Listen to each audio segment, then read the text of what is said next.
Hello guys, आज हम CHSL का 2025 जो मेरा एग्ज़ाम था भाई उसका रिव्यू बता देता हूँ आपको। कौन से टॉपिक से क्या क्या आ रहा था, कौन से सेगमेंट से क्या क्या आ रहा था भाई, तो जल्दी जल्दी बता देता हूँ आपको। और एक बार और बताता हूँ भाई, पैनिक होने की कोई जरूरत नहीं है, इतना मुश्किल कुछ पेपर नहीं था। 80 से लगभग 70 से 80% का जो पेपर था ना भाई, वो TCS पैटर्न पे ही था, एडिक्विटी पैटर्न पे नहीं था। वो कुछ जो सेगमेंट्स थे वो थोड़े मुश्किल मुश्किल नहीं थे, वो थोड़े टाइम टेकिंग थे, वो भी इतने मुश्किल नहीं। तो जल्दी से बता देता हूँ आपको कौन से सब्जेक्ट का क्या क्या आ रहा था और किस पे आपको काम करके जाना अगर आपकी अगली शिफ्ट है तो चलो भाई स्टार्ट करते हैं। बेसिकली आप राइटिंग पे ज़्यादा ध्यान मत देखना भाई, थोड़ी ख़राब आए तो जो जो मैं बताता जो आप नोट करते जाना और उस पर काम करते जाना, आपको ज़रूर बेनिफिट होगा अपनी अगली शिफ्ट में जो आप होगी। सबसे पहले रीजनिंग की बात करते हैं हम। रीजनिंग में तो था जो एक तो इनइक्वालिटी इनइक्वालिटी का था भाई एक क्वेश्चन तो। अच्छा, उसके बाद सिटिंग अरेंजमेंट का था भाई एक क्वेश्चन। उसके बाद एक क्वेश्चन था जो क्लोक क्लोक का तो कोई क्वेश्चन नहीं था। बेसिकली क्लोक आप बेशक बिल्कुल भी मत पढ़ के जाना, कोई दिक्कत नहीं आएगी आपको, क्लोक आएगा नहीं। उसके बाद जो NESW डायरेक्शन का क्वेश्चन था भाई एक, डायरेक्शन, ये टाइम टेकिंग थे। ये कुछ जो 3 सेगमेंट थे ना, ये हल्के से टाइम टेकिंग थे, मुश्किल नहीं था। ये जो 3 क्वेश्चन थे ये हल्के से मुश्किल, तो इन पे अच्छे से काम करके जाना आप। उसके बाद अगर हम बात करें रीजनिंग की ओर, तो भाई वो क्या कहते हैं, नंबर सीरीज का भी आसानी क्वेश्चन था। एनालॉजी का था, क्लासिफिकेशन का क्वेश्चन भी इतना मुश्किल नहीं था।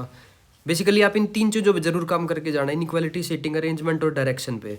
उसके बाद मैं बता देता हूँ आपको मैथ में। रीजनिंग भाई बिल्कुल मुश्किल नहीं थी, ये लगा लो 25 में से 22 क्वेश्चन थे वो इजीली डुएबल थे। 3 4 क्वेश्चन मानूंगा मैं जो थोड़े टाइम टेकिंग थे। बेसिकली इन पे जरूर काम करके जाना आप। उसके बाद मैथ की बता देता हूँ मैं आपको। उसके बाद आते हैं भाई हम मैथ पे। मैथ की बता देता हूँ आपको मैं। मैथ्स में क्या था भाई, जो एक क्वेश्चन तो था मेंसुरेशन का, जो मॉडरेट लेवल का था, मतलब इतना मुश्किल नहीं था। उसके बाद अगर मैं बात करूँ तो क्या है, जो ज्योमेट्री के 3 क्वेश्चन थे भाई, 3 क्वेश्चन थे अपने पास ज्योमेट्री के। उसके बाद भाई टाइम एंड वर्क का 2 क्वेश्चन थे भाई, डुएबल थे, वो भी इतने मुश्किल नहीं थे। टाइम एंड वर्क के बता देता हूँ आपको, एक सेकंड। हाँ, टाइम एंड वर्क। राइटिंग भाई थोड़ी ऐसी आ रही है, मैं राइटिंग पे भी ध्यान मत देना, बस ये आपकी हेल्प हो जाए, आपकी अगली शिफ्ट है तो आप ज़्यादा पैनिक ना, आपको थोड़ा आइडिया हो जाए कि इसकी तैयारी करके जाए, मगर आपकी अगली शिफ्ट है तो। टाइम एंड वर्क के 2 क्वेश्चन थे, एक थोड़ा सा लेंथी था और एक इजीली डुएबल था। उसके बाद था भाई अर्थमेटिक का भी पोर्शन आ रहा था, काफ़ी काफ़ी तो नहीं, 2 क्वेश्चन थे अर्थमेटिक के, और स्टैटिक के 2 क्वेश्चन थे। और एक और बात बताता हूँ आपको, प्रोबेबिलिटी का एक भी क्वेश्चन नहीं था भाई, तो प्रोबेब का तो एक भी क्वेश्चन नहीं था अपने पास। उसके बाद हाँ, मीडियन और मोड जरूर करके जाना आप। एक और बता देता हूँ आपको, median and mode, median and mode को जरूर रिवाइज करके जाना भाई आप। मीडियन मोड, तो ये था मैथ। मैथ में अगर आप टाइम कंज्यूमिंग था, मतलब थोड़ी कैलकुलेटिव पार्ट था मैथ में, इतना मुश्किल नहीं था कुछ भी। मैथ की बात करें तो 3 से 4 क्वेश्चन मुश्किल थे, बाकी 20 21 क्वेश्चन तो आराम से डुएबल थे। उसके बाद आते हैं हम जीके पे। 3 4 क्वेश्चन मैथ के और 2 3 क्वेश्चन रीजनिंग के मुश्किल थे, वो मुश्किल नहीं था, अगर हम टाइम टेकिंग थे वो बेसिकली, मुश्किल वो भी नहीं थे। सेम TCS पैटर्न पे था, खाली 15 से 20% पेपर था जो वो मुश्किल था। और पैनिक होने की बिल्कुल भी जरूरत नहीं है। उसके बाद आपको ये बता देता हूँ जीके में क्या क्या आ रहा था। तो हम बात करते हैं जीके की। जीके में जो क्या था भाई, जो करंट करंट की जीके पूछ रखी, 2000 नवंबर 2024 के लगभग 3 4 क्वेश्चन थे। नवंबर 2024 तक के 3 4 क्वेश्चन थे, करंट की बात कर रहा हूँ मैं ये। उसके बाद अगर हम जियो की बात करें तो एक क्वेश्चन था। पॉलिटी के जो 3 से 4 क्वेश्चन थे, आर्टिकल 14 पूछ रखा था एक तो, और हिस्ट्री के 2 क्वेश्चन थे भाई। जेंडर मीज पूछ रखा था, किसको कहते, धनानंद को कहते भाई जेंडर मीज, वो क्वेश्चन था। और एक क्वेश्चन था फेस्टिवल से, इक्को से कोई क्वेश्चन नहीं था। फेस्टिवल का था कि भाई ये ट्राइब है जो, वो कौन से, मतलब ये एक त्यौहार दे रखा था, ये कौन सी ट्राइब बनाती, ये पूछ रखा था। उसके बाद आते हैं हम इंग्लिश पे।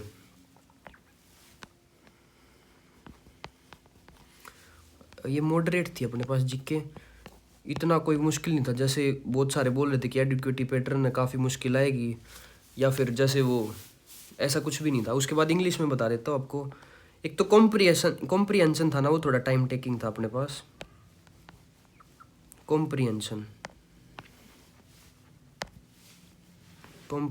भाई थोड़ा टाइम टेकिंग था, काफ़ी लंबा था, मतलब थोड़े टाइम देने की जरूरत थी। बाकी क्वेश्चन ठीक थे। और पी क्यू आर एस भी भाई थोड़ा सा आ रहा था ठीक ठाक सा। एक पी क्यू आर एस के बाद 3 क्वेश्चन थे नरेशन के।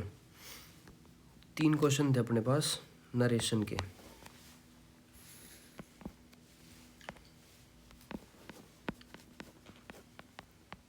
3 क्वेश्चन नरेशन थे। 2 क्वेश्चन थे भाई अपने पास स्पेलिंग के। स्पेलिंग एरर बताना था, कौन सी स्पेलिंग में एरर है। वो भी इतने मुश्किल ही थे, मतलब पता चल रहा था अलग से। 2 क्वेश्चन स्पेलिंग एरर के थे। अगर उसके बाद हम बात करें, दो क्वेश्चन थे साइन वेंटो के। 2 क्वेश्चन थे अपने पास। Synonym antonym. बाकी पेपर भाई बिल्कुल भी मुश्किल नहीं था। 70 से 75% का पेपर था जो इजीली डुएबल था। खाली 10 से 15% का थोड़ा सा मुश्किल पेपर था, वो भी टाइम कंज्यूमिंग था। मुश्किल हम उसको भी नहीं कहेंगे।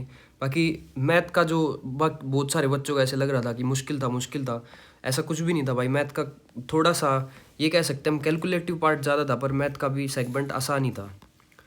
तो ये था भाई अपना रिव्यू। बाकी अगर आपको कोई से टॉपिक की अगर कुछ अलग से वीडियो चाहिए या फिर कोई शॉर्ट टिक चाहिए तो आप कमेंट कर सकते हो। और बाकी आपकी अगर और कोई क्वेरी है तो आप इसी चैनल पे बता सकते हो कमेंट करके। बाकी भाई अगर मतलब पैनिक होकर नहीं जाना आपको अपने पेपर में, बिल्कुल आराम से पेपर करना और अच्छा पेपर होगा आपका। खाली जो जो मैंने टॉपिक बताया इन पे आप काम करके जाना। और अगर आपके एग्ज़ाम के लिए all the best. Thank you भाई।